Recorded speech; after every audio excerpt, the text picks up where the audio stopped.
मित्रों, एक गाय को मिला दान न करने का श्राप। क्या आप जानते हैं दान न करने से कौन सा पुण्य मिलता है तथा कौन सा पाप लगता है, और संसार का सर्वश्रेष्ठ दान कौन सा है? एक समय की बात है जब माता लक्ष्मी पृथ्वी लोक पर भ्रमण कर वैकुंठ में भगवान श्री हरि विष्णु के पास आती है और कहती है, हे प्रभु, आज जब मैं मृत्यु लोक पर भ्रमण कर रही थी तब मैंने देखा कि एक ब्राह्मण कन्या का विवाह किसी राजकुमार से हो रहा था। जब मैंने इस घटना को देखा तो मेरा मन विचलित हुआ। मैंने देखा कि ब्राह्मण खुश तो था, लेकिन उसकी आंखों में दुख के आंसू थे। हे प्रभु, इस घटना से मेरे मन में 3 शंकाएं उत्पन्न हुई है। तब श्री हरि मुस्कुराते हुए बोले, हे देवी लक्ष्मी, आपने आज कन्यादान देखा है, इसीलिए आपका मन विचलित हुआ है। आप अपने प्रश्नों को कहें, मैं उनके उत्तर अवश्य ही दूंगा। देवी लक्ष्मी कहती है, हे प्रभु, मेरा पहला प्रश्न है दान क्या होता है। मेरा दूसरा प्रश्न है कि किसी भी प्राणी को दान करने से कौन सा पुण्य मिलता है तथा कौन सा पाप लगता है। और मेरा तीसरा प्रश्न है कि संसार का सर्वश्रेष्ठ दान कौन सा है। तब श्री हरि मुस्कुराते हुए बोले, हे देवी लक्ष्मी, आपने आज समस्त मानव जाति के कल्याण हेतु अत्यंत महत्वपूर्ण प्रश्न किए हैं, जिसे संसार के प्रत्येक मनुष्य को ज्ञात होना चाहिए। मैं आपके इन सारे प्रश्नों के उत्तर एक सत्य घटित घटना के माध्यम से देना चाहता हूं, जो एक गाय की कहानी है जिसने एक राजा का उद्धार किया था। यह वही गाय है जिसका नाम सरस्वती नदी को देकर आज नंदा के नाम से प्रख्यात है। हे देवी लक्ष्मी, जो भी मनुष्य इस कथा को सुनता है उसे 100 गौ के दान का पुण्य मिलता है। जो मनुष्य इस कथा का प्रसार करेगा उनके मैं 21 अपराध क्षमा करता हूं और उसे मृत्यु के बाद मोक्ष की प्राप्ति होती है। आप इस कथा को पूरा और ध्यान से सुने। मित्रों, तब देवी लक्ष्मी कहती है, हे प्रभु, मैं इस कथा का श्रवण ध्यान पूर्वक करूंगी। कृपा करें और मुझे दान का महत्व समझाएं।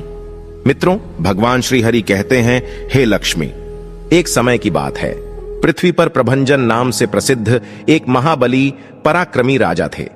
फिर एक दिन वे उस वन में हिरण का शिकार खेल रहे थे। तब उन्होंने देखा एक झाड़ियों के भीतर नौजवान हिरनी आंखें मूंद कर शांत खड़ी है। वह राजा के ठीक सामने थी।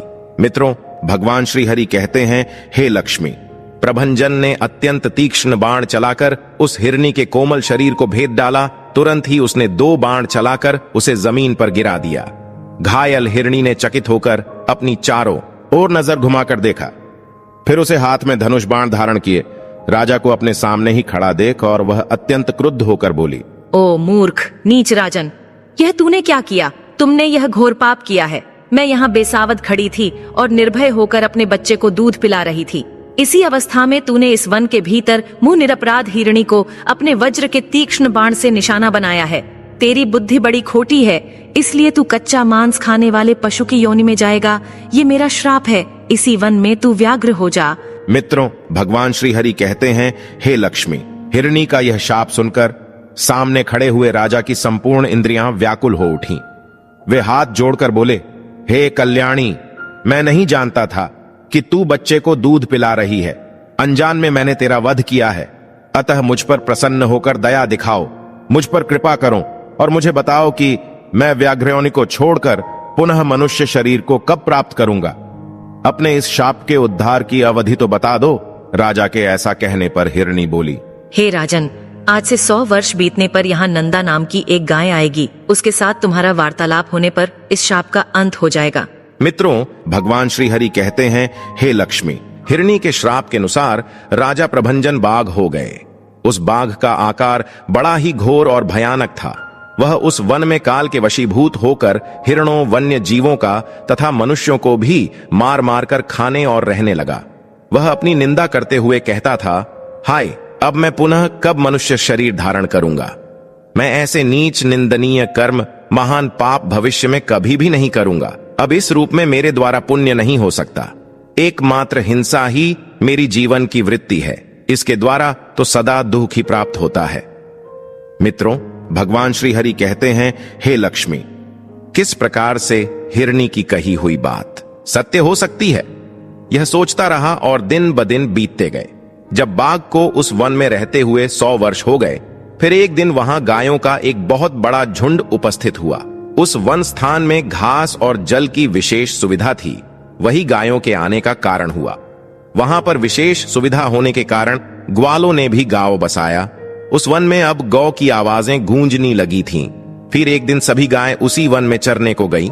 उनके झुंड में सबसे सुंदर, सदृढ़, निडर, उसी झुंड की नायक एक गाय थी जिसका नाम नंदा था। उस रोज चरते हुए वह उनसे बिछड़कर वन में बेभान होकर घूम रही थी कि तभी वह उसी बाघ के सामने जाकर खड़ी हो गई। मित्रों, भगवान श्री हरि कहते हैं, हे लक्ष्मी। गाय को अपनी ओर आते देख बाघ ने दौड़ते हुए उसे घेर लिया और कहने लगा, वाह क्या बात है, इतना सुंदर और मोटा निवाला खुद चलकर मेरे मुख में आया है। बाघ के ऐसे निष्ठुर वचन सुन नंदा घबराकर रोने लगी और बाघ से विनती करने लगी। उसकी ऐसी हालत देख बाघ ने पूछा, अरे ओ गाय, क्यों रो रही हो? ईश्वर और तेरी नियति ने तुझे मेरे पास अपना भोजन बनने हेतु भेजा है। यही विधि का विधान है, तू स्वयं चलकर मेरे पास आई हो। तभी गाय ने कहा कि मृगराज, आपको मेरा नमस्कार है। मैं मेरी मृत्यु के भय से नहीं रो रही हूँ, मुझे अपने बछड़े की चिंता है। मैंने अभी भी कुछ दिनों पहले मेरे पहले बच्चे को जन्म दिया है, जो कि माँ के दूध सिवाय कुछ भी नहीं खा सकता है। मुझे उसकी याद आई, इसलिए मैंने हुंकार भरी। मुझे पता है कि इस संसार के प्रत्येक प्राणी की मृत्यु निश्चित है। अगर मेरी मृत्यु आपके हाथों से निश्चित है तो विधाता भी इसे नहीं टाल सकते। हे बाघराज, आपसे मेरी एक अंतिम विनती है कि एक बार मुझे अपने बच्चे को देखना है, उसे दूध पिलाना है। उसे बताना चाहती हूँ अब हमारी यह अंतिम भेंट है, नहीं तो वह मेरी राह देखते देखते अपने भी प्राणों को त्याग देगा। उसे मेरी माँ और सखियों के साथ रहने के लिए मनाऊंगी और आपके पास वापस आऊंगी। मैं पूरे संसार को साक्षी मानकर आपको यह वचन देती हूँ। हे बाघराज, यदि मैं पुनः लौट कर ना आऊं तो मुझे पाप वहीं लगेगा जो ब्राह्मण का तथा माता पिता का वध करने से होता है। दुखी, अंधे, अपंग को जहर देने वालों को जो पाप लगता है, जो गौशाला में विघ्न डालते हैं, सोते हुए प्राणी को मारते हैं, तथा जो एक बार अपनी कन्या का दान करके फिर उसे दूसरे को देना चाहते हैं, उन्हें जो पाप लगता है वही मुझे भी लगे। मित्र को धोखा देने वाला जो पाप करता है, अन्न में विष देकर हत्या करने वालों को जो पाप लगता है, वे सारे महापाप मेरे ही भाग्य में आएंगे। नंदा की ये शपथें सुनकर बाघ को उस पर विश्वास हो गया और वह बोला, हे गाय, मुझे तुम्हारे वचनों पर पूरा विश्वास हो चुका है, किंतु अगर तुम्हें कोई बहला फुसलाकर कहें कि हंसी मजाक में या विवाह में गायों को संकट में बचाने से या प्राणों की रक्षा करने हेतु जो वचन दिए जाते हैं उनका पालन ना करने पर कोई भी पाप नहीं लगता है, किंतु इन बातों पर विश्वास मत करना। इस संसार में कई मूर्ख पंडित हैं जो स्वयं को विद्वान समझते हैं, तथा तुम यह मत सोचो कि ज्ञान से युक्त बातों के वचनों से बाघ को ठग लिया। आज तुमने ही धर्म का मार्ग दिखाया है, इसलिए अब तुम जाओ, अपने कथित कार्यों को पूर्ण कर वापस आ जाओ। तब गाय ने कहा, हे बाघ, तुम्हें भला कैसे कोई ठग सकता है? जो दूसरों को ठगना चाहता है वह तो अपने आप को ही ठगता है। यह संसार साक्षी है, इसलिए मैं जरूर वापस आऊंगी। ये कहकर गाय वहां से अपनी गौशाला में चली गई। मित्रों, भगवान श्री हरि कहते हैं, हे लक्ष्मी। गाय की आंखों में आंसुओं की धारा बहने लगी। अब उसके हृदय में बड़ा दुख था। जब उसने देखा कि उसका बछड़ा उसे पुकार रहा है तो दौड़ते हुए उसके पास चली गई, उसे चाटते हुए दूध पिलाने लगी और कहने लगी, हे पुत्र, आज हमारी यह अंतिम भेंट है। आज तुम जी भर के मेरा दूध पीकर अपना अंतःकरण शांत करो। तब मां के ऐसे व्याकुल वचन सुन बछड़ा कहता है, मां, आज क्या हुआ है? आप ऐसे क्यों बोल रही हो? आप अत्यंत डरी हुई किसी मन की पीड़ा से दुखी दिखाई पड़ रही हैं। तब कहती है, हे पुत्र, मैंने आज एक बाघ को वचन दिया है कि उसका भोजन बनने हेतु मुझे वापस जाना है। अगर वह मेरी बात को ना मानता तो हमारी भेंट संभव नहीं थी, इसलिए मुझे जाना ही पड़ेगा। तब बछड़ा बोला, मां, आप जहां जाएगी वहां मैं भी आऊंगा। आपके साथ ही मैं भी उस बाघ की भूख की शांत करूंगा, क्योंकि आपके बिना मैं तो वैसे भी मर जाऊंगा। इससे अच्छा है मैं भी आपके साथ प्राण त्याग दूं। अपने बछड़े की ऐसी बातें सुनकर नंदा बोली, हे पुत्र, अभी तो तुमने कुछ भी नहीं देखा। तुम्हें अपना जीवन सुखपूर्वक व्यापन करना चाहिए, यही जीवन का सत्य है। एक दिन हर किसी की मृत्यु होना निश्चित है, लेकिन विधाता उसी की मृत्यु निश्चित करता है जिसकी आयु पूर्ण हो जाती है। मित्रों, भगवान श्री हरि कहते हैं, हे लक्ष्मी। नंदा अपने बछड़े को समझाकर अपनी सहेलियों से मिलने जाती है। नंदा पुत्र का मस्तक सूंघकर उसे चाटने लगी और अत्यंत शोक के वशीभूत हो डबडबाई हुई आंखों से बार बार लंबी सांस लेने लगी और पुत्र को निहार कर वह अपनी माता सखियों के पास जाकर बोली, माता जी, मैं अपने झुंड के आगे चढ़ती हुई चली जा रही थी। इतने में ही एक बाघ मेरे पास आ पहुंचा। मैंने अनेकों सौगंधें खाकर उसे लौट आने का विश्वास दिलाया है। तब उसने मुझे छोड़ा है। मैं बेटे को देखने तथा आप लोगों से मिलने के लिए चली आई थी। अब फिर वहीं जा रही हूं।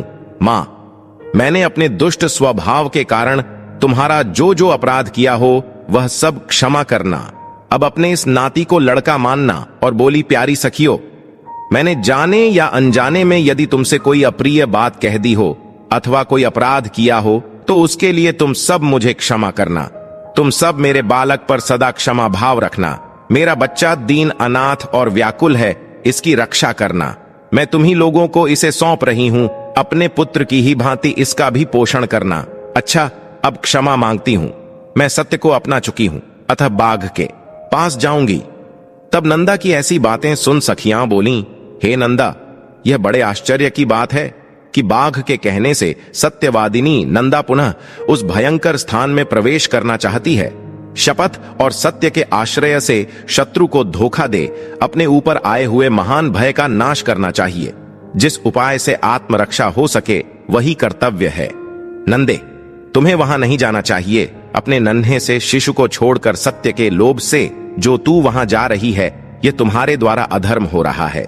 इस विषय में धर्मवादी ऋषियों ने पहले एक वचन कहा था, वह इस प्रकार है, प्राण संकट उपस्थित होने पर शपथों के द्वारा आत्मरक्षा करने में पाप नहीं लगता। जहां असत्य बोलने से प्राणियों की प्राण रक्षा होती हो, वहां वह असत्य भी सत्य है और सत्य भी असत्य है। मित्रों, भगवान श्री हरि कहते हैं, हे लक्ष्मी। नंदा बोली, बहिनों, दूसरों के प्राण बचाने के लिए मैं भी असत्य कह सकती हूं, किंतु अपने लिए, अपने जीवन की रक्षा के लिए मैं किसी तरह झूठ नहीं बोल सकती। जीव अकेले ही गर्भ में आता है, अकेले ही मरता है, अतः मैं सदा सत्य ही बोलूंगी। सत्य पर ही संसार टिका हुआ है। सत्य के कारण ही समुद्र अपनी मर्यादा का उल्लंघन नहीं करता। राजा बलि भगवान विष्णु को पृथ्वी देकर स्वयं पाताल में चले गए और छल से बांधे जाने पर भी सत्य पर ही डटे रहे। स्वर्ग, मोक्ष तथा धर्म सब सत्य में ही प्रतिष्ठित हैं। जो उस शुद्ध सत्यमय तीर्थ में स्नान करता है वह सब पापों से मुक्त होकर परम गति को प्राप्त होता है। 1000 अश्वमेध यज्ञ से भी सत्य का ही पलड़ा भारी रहेगा। सत्य ही उत्तम तप है, सत्य ही उत्कृष्ट शास्त्र ज्ञान है। तब सखिया बोली, हे नंदे, तुम संपूर्ण देवताओं और दैत्यों के द्वारा नमस्कार करने योग्य हो, क्योंकि तुम परम सत्य का आश्रय लेकर अपने प्राणों का भी त्याग कर रही हो। तुम कल्याणी हो। मित्रों, भगवान श्री हरि कहते हैं, हे लक्ष्मी। तदनंतर गोपियों से मिलकर तथा समस्त गो समुदाय की परिक्रमा करके वहां के देवताओं और वृक्षों से विदा ले नंदा वहां से चल पड़ी। चलते चलते उस स्थान पर पहुंची जहां वह तीखी दाढ़ों और भयंकर आकृति वाला मांसभक्षी बाघ मुंह खोलकर बैठा था। उसके पहुंचने के साथ ही उसका बछड़ा भी अपनी पूंछ ऊपर को उठाए अत्यंत तेज गति से दौड़ता हुआ वहां आ गया और अपनी माता और बाघ दोनों के आगे खड़ा हो गया।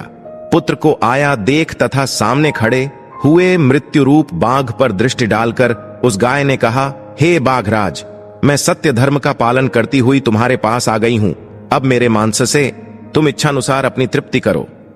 तब बाघ बोला, हे गाय, तुम बड़ी ही सत्यवादी निकली। तुम कल्याणी हो, तुम्हारा स्वागत है।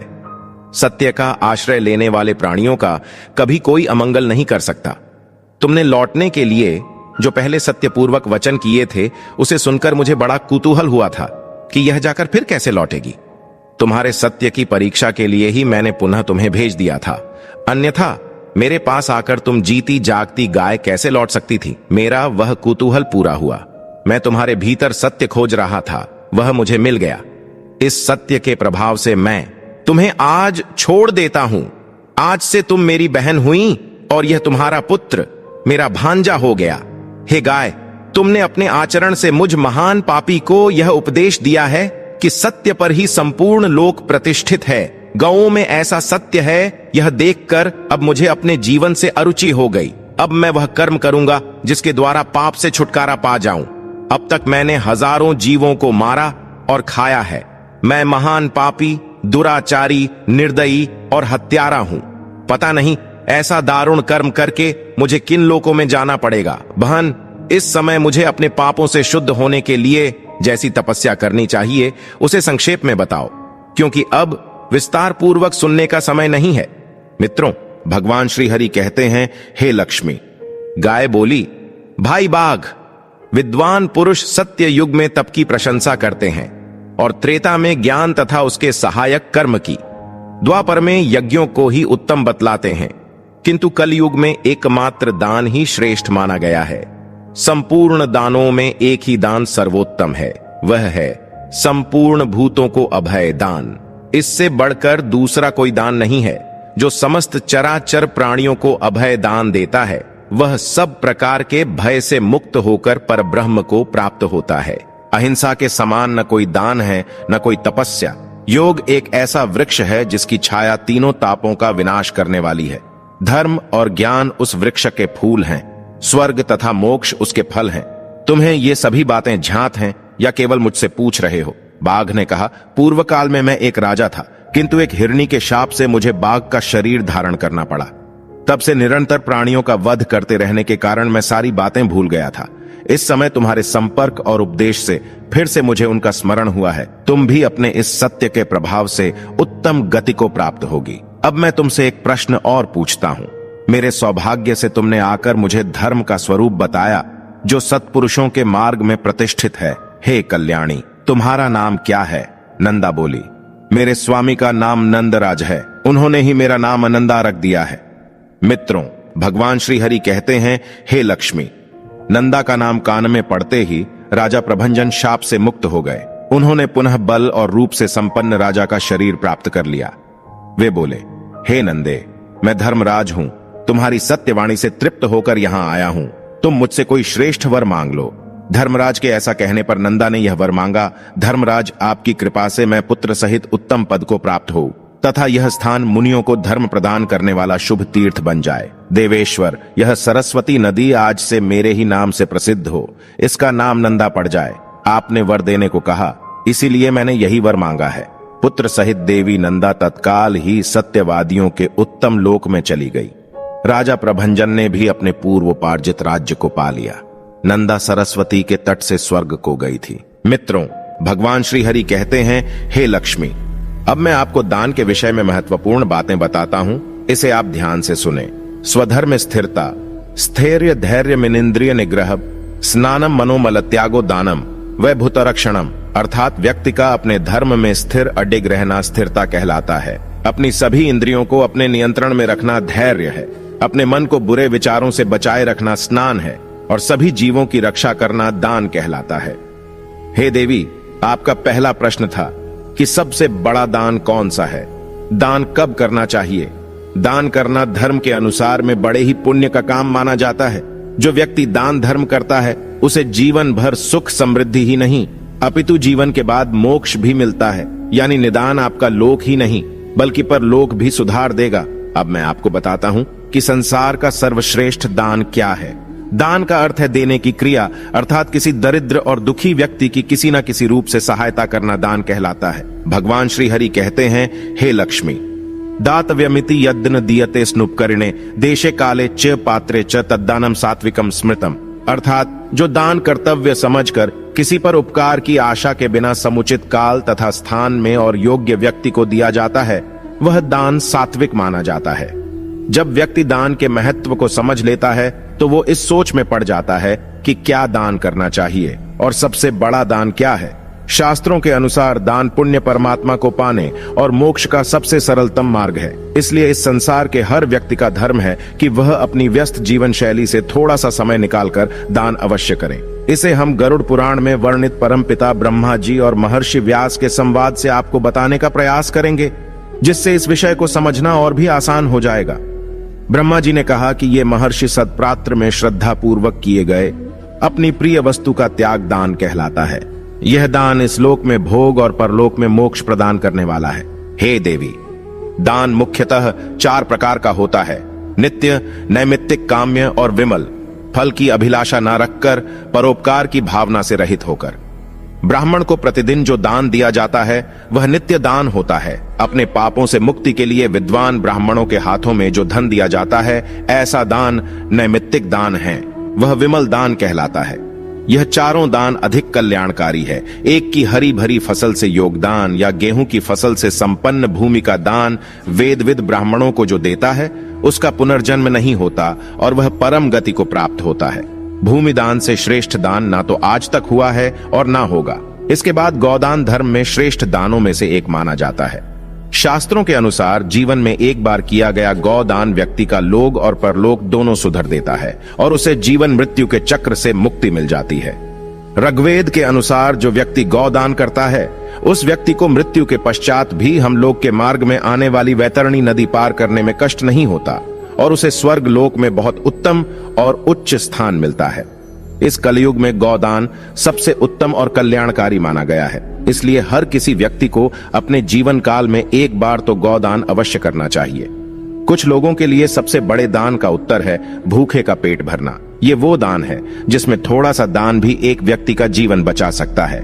आपका दिया थोड़ा सा भोजन किसी भूख से तड़प रहे व्यक्ति को तृप्त कर सकता है। दरिद्र और दुखी लोगों के लिए सबसे बड़ा दान क्या है? इसका उत्तर अन्नदान भी हो सकता है। अब जो किसी कन्या के माता या पिता हैं, उनके लिए कन्यादान दुनिया का सबसे बड़ा दान है। सनातन धर्म में कन्यादान सर्वोत्तम है।